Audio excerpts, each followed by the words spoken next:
3 minutes. I almost fell over when I realized they weren't joking. 3 minutes to wash, even my hair. 3 minutes every day for almost 2 years. The first couple of weeks were hell, trying to figure out how to squeeze all of the scrubbing, soaping, and polishing of my various nooks and crannies into just a small handful of minutes. At first it felt impossible, this task they had presented me with. Another punishment, another humiliation.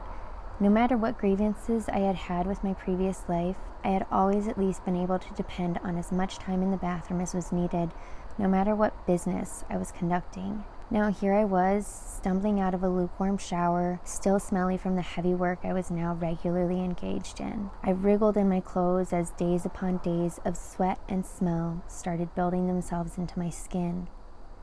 What was this added silent hell they had invented to be called? Did it have a name? Would it be something that I could conjure up later with words to maybe someone who cared? Someone who, at a later date, somewhere after this place, might hear me? As I sit here, safe on my lawn chair, on my cozy deck, I have no name for the embarrassment of stench. The stench of my own body with no way or time or space to truly groom it. The days when I wet myself were the worst. I praised God every day that I made it to bed without an accident, but I cursed him just as vehemently on days that it happened. Depending on what time of the day it occurred, I might be able to skate by without much stress. Say, maybe right before showers so I could hide my soiled underwear and my dirty clothes and change into a new pair.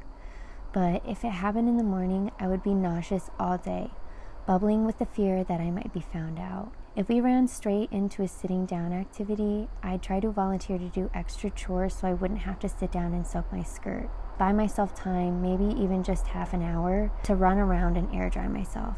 Thank goodness the 6 identical dark navy denim jumpers that constituted my everyday attire were almost the same color when wet as when dry. They also took on an overall musty smell after a while, which helped in a way. After some time passed, I started to learn little tricks to get in front of the punishments. Manipulations to keep at bay what might happen if my dirtiness was found. For while my resources to get cleaned were limited, I was still expected to bring forth more than I was given as per usual. Hair. The power of a tidily coiled bun was revealed to me on my 30th day inside and has been my go-to ever since, although now just from habit, not necessity. This hairstyle is simple and quick, requires a single hair tie, keeps hair out of the face, a punishable offense, and helps conceal oily hair between washes. Clothes.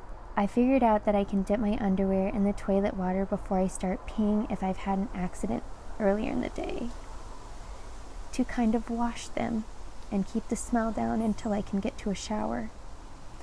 If the staff ladies find out, I will be singled out, diapered for an indeterminate amount of time, and publicly humiliated for months. I will do anything to keep them from finding out, and when I say that, I mean it. I would rather die than go through what the other girls went through. So I wash my panties in the toilet water, I wring them out, and I try not to touch the door handle on my way out. I gotta hurry. There are 3 other girls who need this stall after me, in silent, downcast procession, trying to ignore the sounds and the smells coming from the stalls surrounding. Pantyhose. I only have 2 minutes to dress after my shower, and on church days that includes pantyhose. Highly problematic. After 6 months, I've mastered a calming breathing technique specifically for this occasion, and can dip into an almost trance-like state when confronted with the problem of pantyhose. If I move too fast, I'll rip the stockings, and that will be demerits. But if I don't hurry, I will get demerits for taking up others' time and carelessness. I must learn balance. I must learn perfection. I must master time. And I do.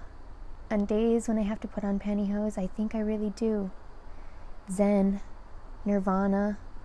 If in some theoretical somewhere you were to shoot at my feet like they did in the cowboy days, and I was in the middle of putting on pantyhose, I wouldn't flinch. Pads. After about 6 weeks, I realized that while I have to wear pads most of the time because of my odd and almost never-ending blood flow, They serve the dual purpose of concealing my incontinence on days when I am not bleeding. I kick myself for not trying it sooner. Every morning, I quietly ask the staff lady on duty for a pad, and I place it gently in the crotch of my panties. This pad is my new salvation. Praise the pad. All hail. Thank you. It takes them 3 months to say anything about my daily use of pads. I was sent here with vehement orders to be spared a pap smear. Must preserve virginity. But murmurs of the tall doctor with an empty face still pry my sleep away from me for a couple of weeks. The murmurs die down. My family has money. I feel the cold grip of a worse reality slip back away from me. I am ignored as I receive my daily pad from then on. Body odor. All of the soaps and deodorants that I've been sent are unscented. This is intentional. I used to steal money for perfume. Now I must experience life without all of that. Thankfully, the ministry has a basket of donated and dusty body sprays. I utilize these every opportunity I get. We're allowed to have 3 spritzes, and I always put mine on my collar. I want to be intoxicated with other ideas when the preaching starts. When the words start to feel too heavy and I want to cry or die, my nose can remind me that there is a way out and that other things exist beyond this.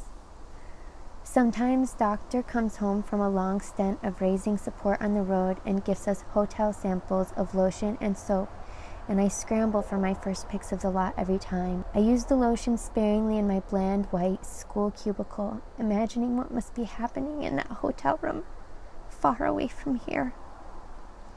A little escape in a bottle, but not in the sense that people usually mean.